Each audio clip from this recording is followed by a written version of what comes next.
Welcome back to teachers diary. മൂന്നാമത്തെ chapter നമുക്കൊരു കവിതയാണ് പഠിക്കാനുള്ളത്. ടൂട്ടാ പഹി എന്നാണ് കവിതയുടെ പേര്. ഇത് എഴുതിയിരിക്കുന്നത് ഹിന്ദിയിലെ പ്രസിദ്ധനായ കവി ശ്രീ ധർമ്മവീർ ഭാരതിയാണ്. ഇതൊരു പ്രതീകാത്മകമായ കവിതയാണ്. പുരാണ കഥാസന്ദർഭത്തെ ആസ്പദമാക്കിക്കൊണ്ട് സാമൂഹിക മൂല്യങ്ങളെ ഉപേക്ഷിക്കരുത് എന്നാണ് കവി ഈ കവിതയിലൂടെ നമ്മെ ഓർമ്മപ്പെടുത്തുന്നത്. മഹാഭാരത യുദ്ധത്തിൽ ചക്രവ്യൂഹം ഭേദിച്ച് ഉള്ളിൽ കടക്കുന്ന അഭിമന്യു നിരായുധനായി തീരുന്ന സന്ദർഭത്തിൽ അദ്ദേഹത്തിന്റെ പൊട്ടിയ രഥചക്രമാണ് അദ്ദേഹത്തിന് ആശ്രയമായി തീരുന്നത്. അതുപോലെ തന്നെ ഈ ആധുനിക കാലത്തിന് ഈ കവിത വളരെ യോജിച്ചതാണ്.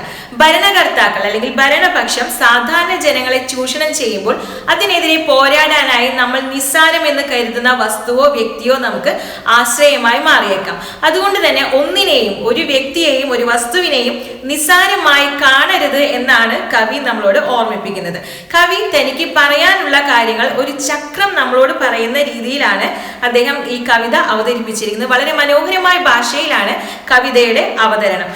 ഏതൊരാൾക്കും വായിച്ചാൽ മനസ്സിലാക്കാവുന്ന രീതിയിൽ തന്നെ വളരെ ലളിതമായ പദങ്ങളും ഭാഷയുമാണ് ഈ കവിതയിൽ ഉപയോഗിച്ചിട്ടുള്ളത്. ഈ പൊട്ടിയ രഥചക്രമാണ് നമ്മളോട് ഈ കാര്യങ്ങളൊക്കെ ഓർമ്മിപ്പിക്കുന്നത്. ഹിന്ദിയിലെ പ്രസിദ്ധ കവി ധർമ്മവീർ ഭാരതിയുടെ ഒരു കവിതയാണ് ടൂട്ടാ പഹിയ. പൊട്ടിയ ചക്രം എന്നാണ് ടൂട്ടാ പഹിയ എന്നുള്ള വാക്കിന്റെ അർത്ഥം. ശ്രീ ധർമ്മവീർ ഭാരതി 1926 ഡിസംബർ 25 ഇലഹാബാദിൽ ജനിച്ചു. ആധുനിക ഹിന്ദി സാഹിത്യത്തിലെ പ്രമുഖനായ ലേഖകനും കവിയും നാടകകൃത്തും സാമൂഹ്യ ചിന്തകനുമായിരുന്നു അദ്ദേഹം. പത്മശ്രീ, സംഗീത നാടക അക്കാദമി, ഭാരതി വ്യാസ് സമ്മാൻ എന്നീ ബഹുമതികൾ കൊണ്ട് അദ്ദേഹം ആദരണീയനായിട്ടുണ്ട്. 1997 സെപ്റ്റംബർ 4 അദ്ദേഹം അന്തരിച്ചു. ടൂട്ടാ പഹിയ എന്ന കവിതയിൽ രഥത്തിന്റെ പൊട്ടിയ ചക്രം നമ്മളോട് പറയുന്നത് ഇങ്ങനെയാണ്: രഥത്തിന്റെ തകർന്ന ചക്രമാണ് ഞാൻ, ഉപയോഗശൂന്യമെന്ന് കരുതി എന്നെ നിങ്ങൾ വലിച്ചെറിയരുത്. ഏതെങ്കിലും ദുരൂഹ സാഹചര്യത്തിൽ ചക്രവ്യൂഹത്തിൽ അക്ഷൗഹിണി സേനകളെ വെല്ലുവിളിച്ചുകൊണ്ട് ഏതെങ്കിലും ദുസ്സാഹസിയായ അഭിമന്യു വന്ന് വളയപ്പെടുന്നത് എപ്പോഴാണെന്ന് അറിയില്ല. തങ്ങളുടെ വഴി അസത്യമാണെന്ന് അറിഞ്ഞുകൊണ്ട് വലിയ മഹാരഥന്മാർ നിരായുധനായ അഭിമന്യുവിനെ ബ്രഹ്മാസ്ത്രം കൊണ്ട് നേരിട്ടു. ഈ സമയത്ത് തകർന്ന രഥചക്രത്തെ ആയുധമാക്കി അധികാരത്തിന്റെയും അടിച്ചമർത്തലിന്റെയും ബ്രഹ്മാസ്ത്രത്തെ നേരിടാൻ എനിക്ക് കഴിയും. ഭരണവർഗത്തിന്റെ അധർമ്മത്തിനെതിരായി പോരാടാനുള്ള ആഹ്വാനമാണ് ഈ കവിത നമുക്ക് തരുന്നത്. ഇനി നമുക്ക് കവിത വായിക്കാം. മേം രഥ് കാ ടൂട്ടാ ഹുവാ पहिया हूं.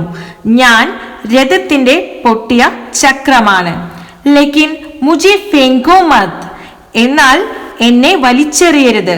ടൂട്ടാ ഹുവ എന്ന് പറഞ്ഞാൽ പൊട്ടിയ, പഹിയ ചക്രം, ലേക്കിൻ പക്ഷേ അല്ലെങ്കിൽ എന്നാൽ, മുझे फेंको मत, फेंकना എന്ന് പറഞ്ഞാൽ വലിച്ചെറിയുക. മേം രഥ് കാ ടൂട്ടാ ഹുവാ पहिया हूं ലേക്കിൻ മുझे फेंको मत. ഞാൻ രഥത്തിന്റെ പൊട്ടിയ ചക്രമാണ്, പക്ഷേ എന്നെ വലിച്ചെറിയരുത്.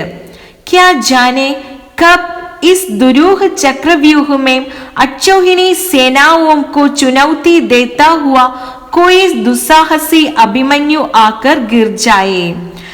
എങ്ങനെ അറിയാം? ക്യാ ജാനെ എങ്ങനെ അറിയാം? കബ് എപ്പോഴാണോ, ഇസ് ദുരൂഹ ചക്രവ്യൂഹമേം ഈ ദുരൂഹമായ അല്ലെങ്കിൽ ഈ സങ്കീർണമായ ചക്രവ്യൂഹമേം ചക്രവ്യൂഹത്തിൽ, അക്ഷൗഹിണി സേനാവോം കോ ചുനൗത്തി ദേത്താ ഹുവ അക്ഷൗഹിണി സേനയ്ക്ക് വെല്ലുവിളി ഉയർത്തിക്കൊണ്ട്, ചുനൗത്തി എന്ന് പറഞ്ഞാൽ വെല്ലുവിളി, ദേത്താ ഹുവ വെല്ലുവിളി ഉയർത്തിക്കൊണ്ട്, കോയി ദുസ്സാഹസി അഭിമന്യു ആക്കർ ഗിർജായേം ഏതെങ്കിലും ദുസ്സാഹസിയായ അഭിമന്യു വന്ന് വലയം ചെയ്യപ്പെടില്ല എന്ന്. ഇവിടെ നമ്മളോട് പറഞ്ഞിരിക്കുന്നത് അക്ഷൗഹിണി സേന ഓംകോ. എന്താണ് അക്ഷൗഹിണി സേന? അക്ഷൗഹിണി സേന എന്നാൽ മഹാഭാരതത്തിലെ കൗരവരുടെ ഒരു സേനാ വിഭാഗമാണ് അക്ഷൗഹിണി. ഈ അക്ഷൗഹിണി പടയിൽ 21,870 രഥങ്ങളും 21,870 ആനകളും 65,610 കുതിരപ്പടകൾ, 1,09,350 കാലാൾപ്പട എന്നിവ ഉൾപ്പെടുന്നു. അപ്പൊ ഇങ്ങനെയുള്ള ഒരു സേനയെയാണ് നമ്മൾ അക്ഷൗഹിണി സേന എന്ന് പറയുന്നത്. മഹാഭാരതത്തിൽ കൗരവരുടെ ഒരു സേനാ വിഭാഗമാണ് ഇത്. ക്യാ ജാനെ കബ് इस दुरूह चक्रव्यूह में अक्षौहिणी सेनाओं को चुनौती देता हुआ कोई दुസ്സാഹസി അഭിമന്യു ആക്കർ ഗിർ ജായേ. എങ്ങനെ അറിയാം എപ്പോൾ ഈ ദുരൂഹമായ ചക്രവ്യൂഹത്തിൽ അല്ലെങ്കിൽ ഈ സങ്കീർണമായ ചക്രവ്യൂഹത്തിൽ അക്ഷൗഹിണി സേനയ്ക്ക് വെല്ലുവിളി ഉയർത്തിക്കൊണ്ട് ദുസ്സാഹസിയായ അഭിമന്യു വന്ന് വലയം ചെയ്യപ്പെടില്ല എന്ന്. अपने पक्ष को असत्य जानते हुए भी बड़े बड़े महारथी अकेली निहत्ती आवाज को अपने ब्रह्मास्त्रों से कुचल देना चाहे. अपने पक्ष को അതായത് अपने पक्ष को സ്വന്തം പക്ഷം അസത്യ ജാൻതേ ഹുയേ ബി അസത്യമാണെന്നറിഞ്ഞിട്ടും സ്വന്തം പക്ഷത്ത് അസത്യമാണ് എന്നറിഞ്ഞിട്ടും അസത്യ ജാൻതേ ഹുയേ ബി എന്ന് പറഞ്ഞാൽ അസത്യമാണ് എന്നറിഞ്ഞിട്ടും ബഡേ ബഡേ മഹാരഥി എന്ന് പറഞ്ഞാൽ വലിയ വലിയ മഹാരഥന്മാർ. അകേലി മീൻസ് ഏകാഗിയായ അല്ലെങ്കിൽ തനിച്ചായ. നിഹത്തി എന്ന് പറഞ്ഞാൽ നിരായുധനായ, ആയുധം കയ്യിലില്ലാത്ത. ആവാസ് മീൻസ് ശബ്ദം. अपने ब्रह्मास्त्रों से कुचल देना चाहे. अपने ब्रह्मास्त्रों से തങ്ങളുടെ ബ്രഹ്മാസ്ത്രങ്ങളാൽ ചവിട്ടി മെതിക്കാൻ ആഗ്രഹിക്കുന്നു. ഓക്കെ, അപ്പൊ ഇവിടെ പറയുന്നത് എന്താണ്? अपने पक्ष को असत्य जानते हुए भी സ്വന്തം പക്ഷം അസത്യമാണെന്നറിഞ്ഞിട്ടും ബഡേ ബഡേ മഹാരഥി വലിയ വലിയ മഹാരഥന്മാർ അകേലി നിഹത്തി ആവാസ് കോ ഏകാഗിയായ നിരായുധന്റെ ശബ്ദത്തെ अपने ब्रह्मास्त्रों से कुचल देना चाहे തങ്ങളുടെ ബ്രഹ്മാസ്ത്രത്താൽ ചവിട്ടി മെതിക്കാൻ ആഗ്രഹിക്കുന്നു. തബ് മേം അപ്പോൾ ഞാൻ രഥ കാ ടൂട്ടാ ഹുവാ പഹിയ ഞാൻ എന്ന് പറഞ്ഞാൽ ഇവിടെ ആരാണ്? തകർന്ന രഥത്തിന്റെ ചക്രം. അപ്പോൾ ഞാൻ തകർന്ന രഥചക്രത്തിന് ഉസ്കെ ഹാത്തോ മേം അവന്റെ കൈകളിൽ ബ്രഹ്മാസ്ത്രോം സേ ലോഹ ലേ സക്താഹും ബ്രഹ്മാസ്ത്രങ്ങളോട് ഏറ്റുമുട്ടാൻ കഴിയും. ലോഹ ലേന ഏറ്റുമുട്ടുക അല്ലെങ്കിൽ യുദ്ധം ചെയ്യുക എന്നുള്ളതാണ് അർത്ഥം. മേം രഥ ടൂട്ടാ ഹുവാ പഹിയാഹും ഞാൻ രഥത്തിന്റെ തകർന്ന ചക്രമാണ്. ലേക്കിൻ മുझे फेंको मत എന്നാൽ എന്നെ വലിച്ചെറിയരുത്. ഇതിഹാസോം കി സാമൂഹിക് ഗതി ഇതിഹാസങ്ങളുടെ സാമൂഹിക ശക്തി സഹസ ജൂട്ടി പട് ജാനെ പർ സഹസ മീൻസ് പെട്ടെന്ന്, ജൂട്ടി പട് ജാന എന്ന് പറഞ്ഞാൽ അസത്യമാണെന്ന് തെളിയുമ്പോൾ. സഹസ ജൂട്ടി പട് ജാനെ പർ ജൂട്ടി എന്ന് പറഞ്ഞാൽ തെറ്റ്, സഹസ പെട്ടെന്ന് തെറ്റായി മാറുമ്പോൾ ക്യാ ജാനെ എങ്ങനെ അറിയാം സച്ചായി ടൂട്ടേ ഹുവേ പഹിയോം കാ ആശ്രയിലേ സത്യം തകർന്ന രഥങ്ങളെ ആശ്രയിക്കുമെന്ന്. ധർമ്മവീർ ഭാരതി എഴുതിയ കവിതയാണ് ടൂട്ടാ പഹിയ. കവിത നമ്മൾ വായിച്ചു.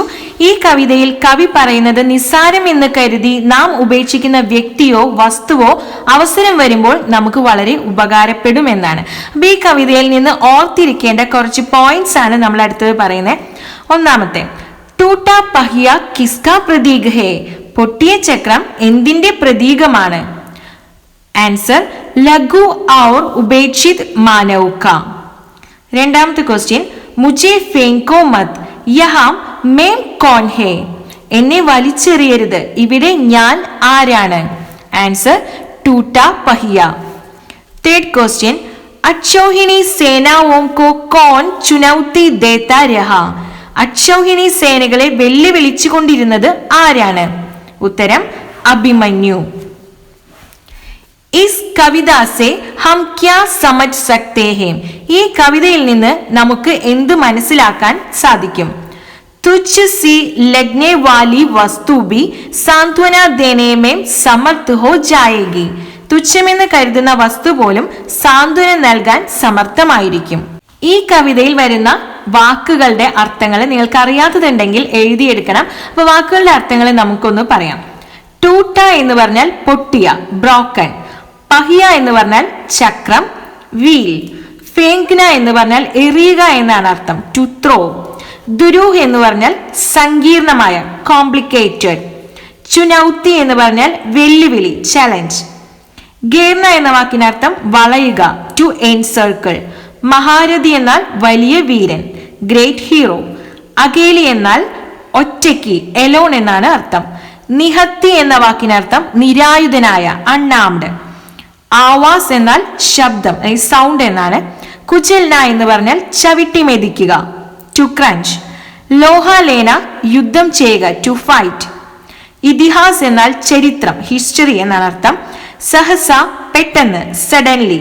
ജൂട്ടി എന്ന വാക്കിനർത്ഥം അസത്യമായ, അൺട്രൂത്ത്ഫുൾ. സച്ചായി എന്നാൽ യാഥാർത്ഥ്യം, റിയാലിറ്റി. സഹി മിലാൻ കരേം. ഇവിടെ നമുക്കൊരു ടേബിൾ തന്നിട്ടുണ്ട്. അതിൽ 2 കോളംസ് ഉണ്ട്. ഫസ്റ്റ് കോളം ഞാൻ വായിക്കാം. ടൂട്ടാ പഹിയ, ചക്രവ്യൂഹ്, അഭിമന്യു, ബ്രഹ്മാസ്ത്ര. റൈറ്റ് സൈഡിലുള്ള കോളം സമസ്യായേം, അധർമ്മ കെ വിരോധി, മഹാശക്തി, ലഘുമാനവ്. ഇത് കൃത്യമായിട്ട് ജോയിൻ ചെയ്ത് കഴിഞ്ഞാൽ, ഇത് മാച്ച് ചെയ്ത് കഴിഞ്ഞാൽ കിട്ടുന്നത് ടൂട്ടാ പഹിയ, ലഘുമാനവ്, ചക്രവ്യൂഹ്, സമസ്യായേം, അഭിമന്യു, അധർമ്മ കെ വിരോധി, ബ്രഹ്മാസ്ത്ര, മഹാശക്തി. ഇതിലൊരു 3 ക്വസ്റ്റ്യൻസും കൂടെ നമുക്ക് അറിയേണ്ടതായിട്ടുണ്ട്. അഭിമന്യു കിസ്കാ പ്രതീക് ഹേ? अधर्म के विरुद्ध अकेले लड़ने वाला व्यक्ति. अभिमन्यु को दुस्साहसी क्यों कहा गया है? केवल 16 साल का लड़का अभिमन्यु कौरव पक्ष के बड़े बड़े महारथियों से लोहा लेने को तैयार हो जाता है, इसलिए उसे दुस्साहसी कहा गया है. ലോഹ ലേന സെ ആപ്നെ ക്യാ സമജ? ലോഹ ലേന എന്ന പ്രയോഗം കൊണ്ട് എന്താണ് നമുക്ക് മനസ്സിലാകുന്നത്? സാമന കർണ, സാമന കർണ നേരിടുക, നേരിടുക എന്നുള്ള അർത്ഥമാണ് ലോഹ ലേന എന്ന പ്രയോഗം കൊണ്ട് ഉദ്ദേശിക്കുന്നത്. ഈ കവിതയിൽ നമ്മൾ ചക്രവ്യൂഹം എന്ന കാര്യം കണ്ടു. എന്താണ് ചക്രവ്യൂഹം?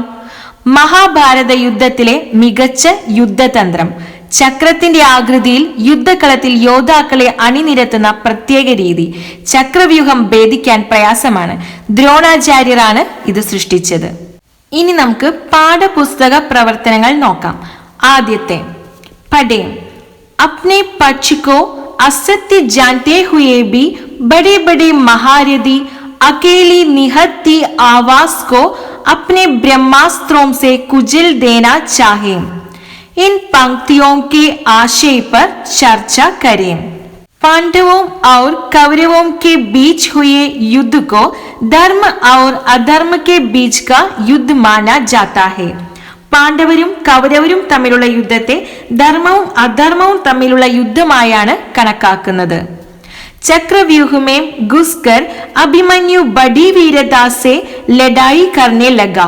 അഭിമന്യു ചക്രവ്യൂഹത്തിൽ കടന്ന് ധീരതയോടെ യുദ്ധം ചെയ്യാൻ തുടങ്ങി. उसने अकेले कौरव पक्ष के महारथियों का सामना किया. അയാൾ തനിച്ച് മഹാരഥന്മാരെ നേരിട്ടു. किंतु उसका रथ टूट गया और तलवार भी टूट गई. എന്നാൽ അയാളുടെ രഥം തകരുകയും വാൾ ഒടിയുകയും ചെയ്തു. अभिमन्यु अब रथ के टूटे पहिए के सहारे युद्ध करने लगा.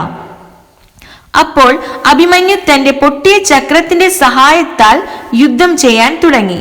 किंतु वह भी नष्ट होकर वह पूर्ण रूप से निरायुध हो गया. എന്നാൽ അതും നഷ്ടപ്പെട്ട അയാൾ പൂർണ്ണമായും നിരായുധനായി. लड़ाई में निरायुध व्यक्ति के साथ युद्ध करना धर्म नहीं. യുദ്ധത്തിൽ നിരായുധനായ വ്യക്തിയോട് യുദ്ധം ചെയ്യുന്നത് അധർമ്മമാണ്. यह सत्य कौरव पक्ष के महारथी अच्छी तरह जानते थे. ഈ സത്യം കൗരവ പക്ഷത്തിന് അറിയാമായിരുന്നു. फिर भी वे इस धर्म को भूलकर मौके का लाभ उठाने के लिए निरायुध अभिमन्यु को अपने ब्रह्मास्त्रों से मारना चाहते थे. എന്നാൽ അവർ ഈ ധർമ്മം മറന്ന് അവസരം പ്രയോജനപ്പെടുത്തുന്നതിനായി നിരായുധനായ അഭിമന്യുവിനെ തങ്ങളുടെ ബ്രഹ്മാസ്ത്രത്താൽ കൊല്ലുവാൻ ആഗ്രഹിച്ചു. അന്തമേം ഇസ്മേം ഉൻകി വിജയ് ബി ഹുയി. അവസാനം അവർ അതിൽ വിജയിക്കുകയും ചെയ്തു. यह कविता वर्तमान समाज में बहुत प्रासंगिक है. ആധുനിക സമൂഹത്തിൽ ഈ കവിത വളരെ യോജിച്ചതാണ്. समाज की बुराइयों को दूर करने के लिए कभी कभी कुछ समाज सुधारक अकेले ही कोशिश करते हैं. സമൂഹത്തിലെ തിന്മകൾ ദൂരീകരിക്കാൻ വേണ്ടി കൂടെ കൂടെ സാമൂഹ്യ പരിഷ്കർത്താക്കൾ ഒറ്റയ്ക്ക് ശ്രമിക്കുന്നു. तब उनका नाश करने के लिए समाज की प्रबल शक्तियां अधार्मिक मार्ग स्वीकार करती हैं. അപ്പോൾ അവരെ നശിപ്പിക്കാൻ വേണ്ടി ചില പ്രബല ശക്തികൾ അധാർമിക മാർഗം സ്വീകരിക്കുന്നു. ഇസ് കവിത കെ ദ്വാര കവി ഇസ് ബാത് കോ ബതാന ചാഹത്തെ ഹേ. ഈ കവിതയിലൂടെ കവി ഈ കാര്യം പറയാനാണ് ആഗ്രഹിക്കുന്നത്. പാഠപുസ്തക പ്രവർത്തനങ്ങളിലെ ഒരു ക്വസ്റ്റ്യൻ മാത്രമാണ് നമ്മൾ ആൻസർ ചെയ്തത് ഈ വീഡിയോയിൽ. ഇനി അതിൽ ബാക്കി വരുന്ന ക്വസ്റ്റ്യൻസ് നമുക്ക് അടുത്ത വീഡിയോയിൽ ചെയ്യാം.